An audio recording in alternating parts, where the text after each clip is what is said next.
बाबासाहेब आंबेडकरांचा जय हो, भारतीय संविधानाचा जय हो। जब तक सूरज चांद रहेगा बाबा तेरा नाम रहेगा, जब तक सूरज चांद रहेगा बाबा तेरा नाम रहेगा, भारतीय संविधानाचा जय हो। अमर रहे, अमर रहे, भाऊ अमर रहे, अमर रहे, अमर रहे, सोमनाथ भाऊ अमर रहे, डॉक्टर बाबासाहेब आंबेडकरांचा जय हो, डॉक्टर बाबासाहेब आंबेडकरांचा जय हो, भारतीय संविधानाचा जय हो। मी ज्ञानदीप आनंद बोधी निकालजे, वंचित बहुजन आघाडी।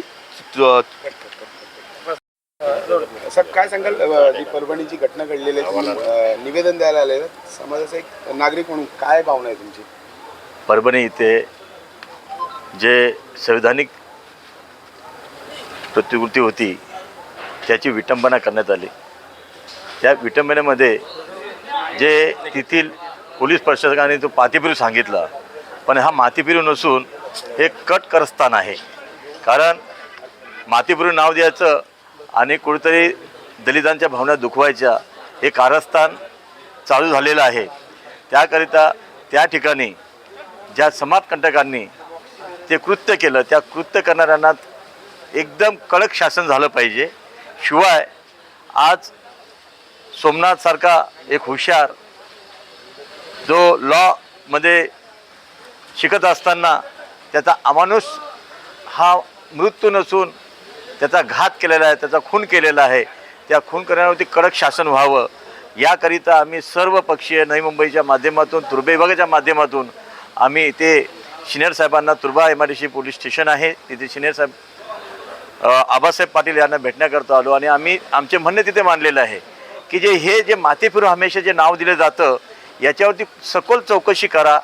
या कठोर ज्या सखोल चौकशी करून जे काही गुन्हेगार आहेत याच्या मागे कोणतरी आहे, त्याच्या मागे कोणी असल्याशिवाय तो असा कारस्थान करू शकत नाही। त्याला काहीतरी आमिष दाखवलेलं आहे। कारण का हे काम करत असताना असे माथेफिरू त्याला नाव दिलं जातं, त्याच्या मागे कोणतरी मोठी हस्ती असते, त्याची चौकशी झाली पाहिजे। टोटल जो कोणी याच्या मागे आहे त्याला शासन झालं पाहिजे, जेणेकरून पुढची जे हे आहे पिढी आहे त्याला त्याची अद्दल घडल। याकरिता आम्ही इथं आलेलो आहे आणि साहेबांनी आम्हाला सकारात्मक इथे आम्हाला प्रतिसाद दिलेला आहे, तर आम्हाला जरूर याचा न्याय मिळेल आम्हाला असं वाटतं। जय भीम, जय बुद्ध, जय भारत। साहेब काय परभणीमध्ये जो घटना झालेली आहे, तुम्ही या ठिकाणी निवेदन द्यायला आले, काय भावना आहे तुमच्या समाजाचे एक नागरिक म्हणून? परभणी येथे डॉक्टर बाबासाहेब आंबेडकरांच्या पुतळ्यासमोरील संविधानाचं जे प्रतिकृती होती त्याचं एक माथेफिरूच्या नावाखाली तो खरंच एक जातीवादीचा नमुना त्या ठिकाणी जातीवादीच्या लोकांकडून झालेला आहे। त्या संविधानाच्या प्रति तोडफोड करून आंबेडकरी अनुयायी असेल किंवा संविधानावर अनेक प्रेम करणारे सर्व घटकांचा त्यांनी त्या ठिकाणी एक डिवचण्याचं काम त्या माध्यमातून झालेलं आहे। परंतु या ठिकाणी त्यानंतर ते कुठंतरी ते थांबलं होतं सगळं।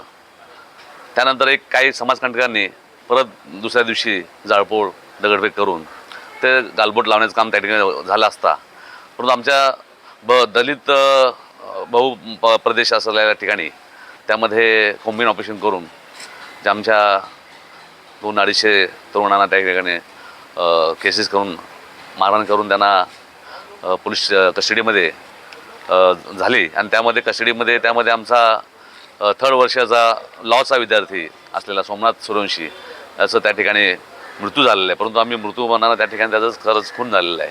तर ह्या सर्व घटना येणाऱ्या काळामध्ये सामाजिक समतोल बिघडण्याचं काम या माध्यमातून होणार आहे, त्याची दक्षता या ठिकाणी घेता यावं। कमीत कमी आमच्या स्थानिक आम्ही तुर्भेश्वर येथील सर्व समाजातील घटकातील सर्व पक्षातील प्रतिनिधी आम्ही मिळून या ठिकाणी आम्हाला बंद करता आलं असतं, परंतु बंद न करता एक संविधानिक मार्गातून आम्ही या ठिकाणी स्थानिक पोलीस स्टेशन वरिष्ठ निरीक्षक आबासाहेब पाटील यांना आम्ही निवेदन दिलेलं आहे की ह्या सर्व घटनेचा निषेध आणि ज्या आरोपी असतील त्यांना कारवाई करण्यासंदर्भात शासन दरबारी तुम्ही पुढं पाठवाल असं आम्ही निवेदन दिलेलं आहे।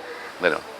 पोलीस स्टेशनमध्ये परभणीमध्ये जी घटना घडली होती, गेल्या 8 दिवसापासून महाराष्ट्र पाहतोय की जी घटना घडली आहे ती अतिशय चुकीची आहे। ज्या भारतीय घटनेवर हा देश चालला आहे, या संविधानावर देश चालला आहे, त्या संविधानाचीच विटंबना करण्याचं काम इथले समाजकंटक करतात आणि त्यांना माथे फिरू म्हटलं जातं. त्यानंतर परभणी असं एक कोम्बिंग ऑपरेशन सुरू केलं जातं, ज्यामध्ये शहीद सोमनाथ हा शहीद होतो आणि त्याचा निषेध करण्यासाठी पूर्ण महाराष्ट्रात काल बंद होतं.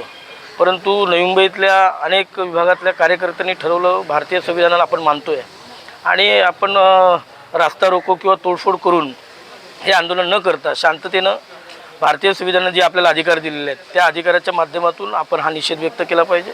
त्यासाठी सर्वपक्षीय भाजप असतील, शिवसेना असेल, वंचित असेल, RPI असेल, रिपब्लिकन सेना असेल, इतर सामाजिक संघटना असतील, सर्व समाजाच्या विविध संघटनेच्या कार्यकर्त्यांनी ह्या निषेध आंदोलनामध्ये सहभाग घेतला.